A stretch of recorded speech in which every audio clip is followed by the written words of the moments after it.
Next up, we have Ravish Jain, all set up at the back end. He is a distinguished consultant and a mentor in blockchain and AI, who actively guides numerous emerging startups. As a former country manager in the esteemed internet and tech sector, he spearheaded the launch of prominent companies including Pixart, Tatum, Micromax, among others. Recognized with both Indian Achievers and Young Achievers awards, he will now share insights on superior techniques in blockchain project development during today's session. Please put your hands together for Ravish Jain. Thank you so much. Hi everyone. So first of all, thank you so much Gulf Script Tech India Web3Conf for giving us the great opportunity. So my name is Ravish, and I had the opportunity to launch a lot of US-based, Chinese, European companies in India in last 13 years. And for now, I am consulting few startups who are doing well in India and globally. So today I'll be talking about what are the superior techniques in blockchain project development, what are the do's and don'ts which we should follow while doing blockchain project. So we'll start with a quick video, and then I'll take it ahead.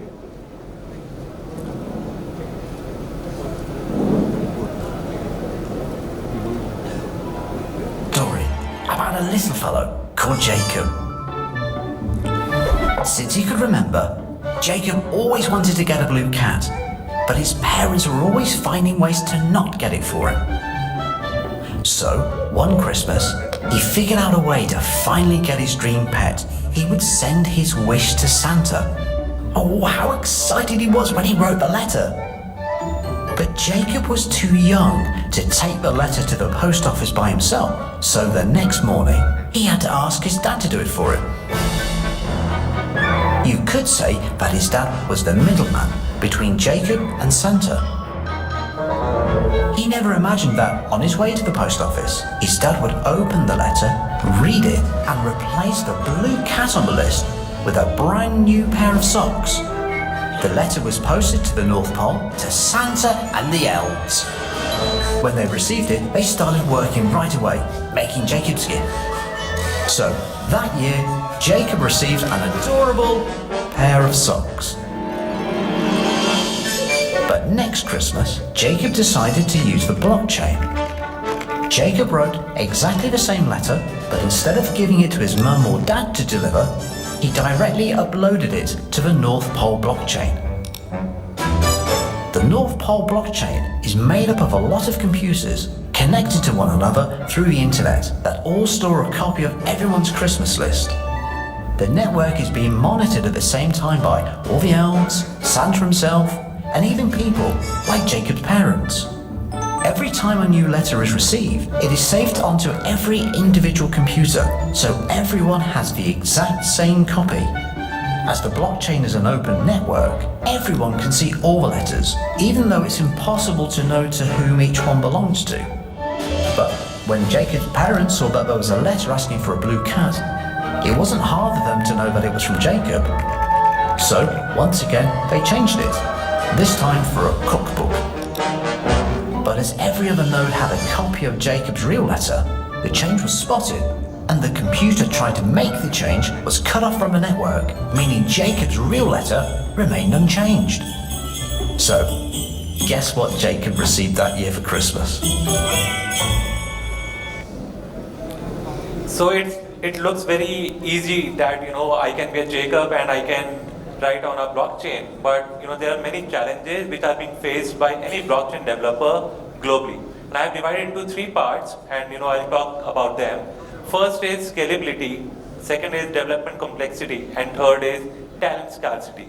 So when we talk about scalability, you'll be amazed to know that about 91% of new apps, they are being built on 2 or 3 chains, popular 2 or 3 chains, and 73% of the projects, they have scalability issues.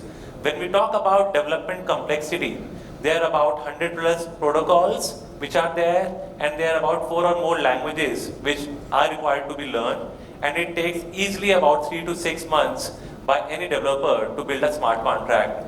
And when it comes to talent scarcity, I know that there are many developers in this hall, but there are about only 22,000 hardcore blockchain developers who are getting about $500,000 as salary in blockchain. And it takes easily about 3 to 4 months to hire a new blockchain developer.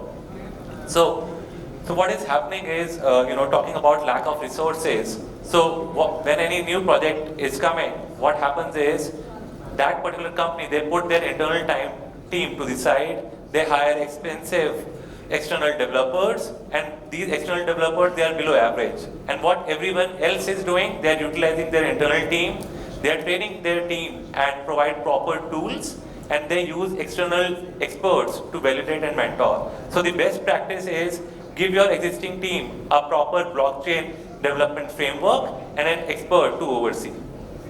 So now what is development framework? So development framework are protocols which are being designed by a lot of developers using a proper technology so that it makes the programming easier. So what are the benefits of a development framework? First is it makes your onboarding very easy. Second is it improves your security. Third is it improves your app maintenance, your development process, and it also reduces your coding time. So what are the different programming languages? So as I mentioned that there are many languages, many protocols which are there. So what many of the programming languages or different projects they do, each programming language, they have a language to interact with. For example, Cardano will have different, Solana, Polygon, etc. And then team must be qualified in that particular language. And then it will be like a vendor specific lock to that particular blockchain. I can't work on a different blockchain. But what everyone else is doing, they interact with a technology of their own choice. They don't change the project due to that language barrier, and they try to avoid that gender lock. So the best practice is use a development framework which will abstract you from these specific programming languages. So now what are different development specifics? So each blockchain, they work differently when they talk internally while coding. So there are typical 3 differences which I have listed here. First is reading data, second is the features, and third is transactions. So talking about reading data, so there are different structures and format which are being used while coding. There are different logics and there are different interpretations which are there. When it comes for features, some show NFTs on wallets, others can't. Some show token balance on the address, others can't. And when it comes to transactions, there are different ways of signing the particular transaction. The transactions are also queued in a different way, and there are different behavior due to speed of transactions and their finality. So what are blockchain implementation specifics? So each blockchain, they have their own specifications, and developers, they need to understand those particular specifics. And again, there will be a vendor lock to that specific blockchain. And what everyone else is doing, they are standardizing their technology across different solutions. They don't need to know the specifics. They can do multi-chain by default, and they try to avoid that vendor lock. So the best practice is use a development framework which will unify access, which abstract you from that specific blockchain implementation. And after spending about 3 to 6 months in smart contracts, learning Solidity or Rust, we come to know that oh no, we have chosen a wrong blockchain and we need to start from scratch. So there are different challenges when it comes to blockchain specific. And then we say, what's now? So building from scratch is another pain for any developer or any company, because it takes a lot of time, resources, and of course money as well. So everyone is building from scratch. They also need to reinvent the wheel. By 5 to 10x, and it takes usually 2 to 3 failures to get to the right point. And we have also seen that it takes about 3 to 4 times for smart contracts as well to become a successful smart contract. And what everyone else is doing, they use existing developer stack which provides pre-built and tested features.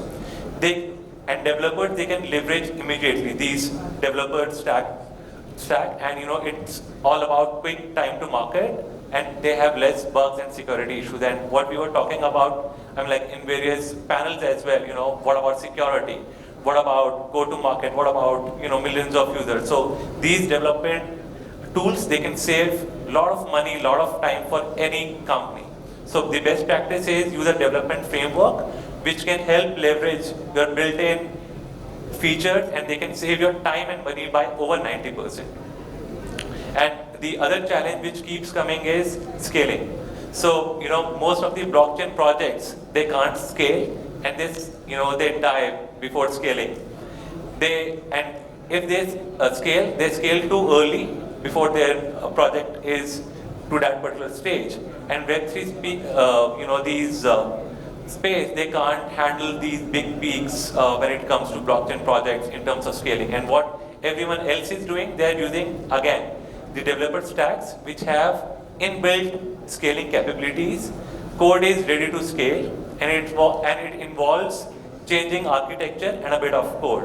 So the best practice would be to use a development framework which will help you leverage built-in scaling. And I'll be very quick on this. So what are the issues while scaling a particular app in Web3? So there are certain limits. So I'll talk about 3. So first is blockchain protocol limits. So you have limited throughput. Most of them are on-chain, which is very expensive. So the solution could be you can go off-chain. Second is in terms of node limits. Wrong data is there. They serve empty data results, and they also crash a lot. So the solution could be data caching. And third, in terms of transactions, which is very important. So additional transactions, they require advanced transactions and fee management. So the solution could be KMS, key management system. And this is what I have been learning from leading L1, L2 chains, that more are the developers, more would be the dApps, and more would be the adoption in Web3 ecosystem, and that's very important, right? And I'll play a video before signing off. So what I've learned in last 2 days, by interacting with various developers, CEOs, CXOs, that they don't know the future of blockchain in India. They don't.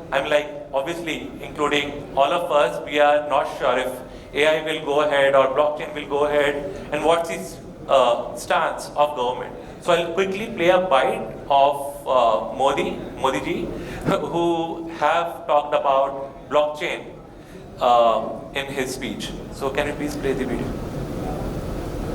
Oh, I'm so sorry. And I also wanted to talk about these 2 slides as well. So I'm also working with a couple of startups. First is Chromium. So Chromium, they are helping for global payments, which are taking time. So imagine, I am an influencer, you are a brand, and I don't get my payments on time. So they are serving that particular protocol on time, and these screenshots, they are very, very serious, and they are genuine screenshots. So they don't get timely payments. There is no safety of payments. So the solution which they are trying to do is they are creating a marketing protocol which will be a foundational step towards solving crucial problems around global payments, transparency, and sustainability of monetization. And Chromium is the first step towards the era of P2P edtech that will finally bring in platform economics. So yeah, please play the video.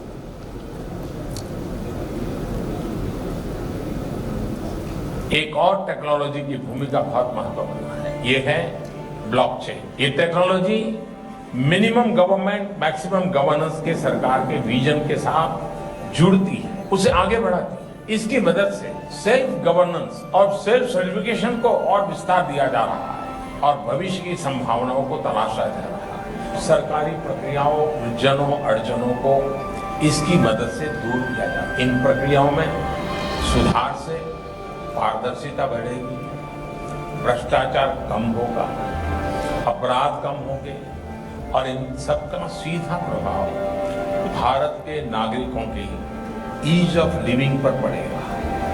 साथियों, blockchain technology का विस्तार भारत को ease of doing business rankings में बहुत ऊपर लाने की भी क्षमता रखता है।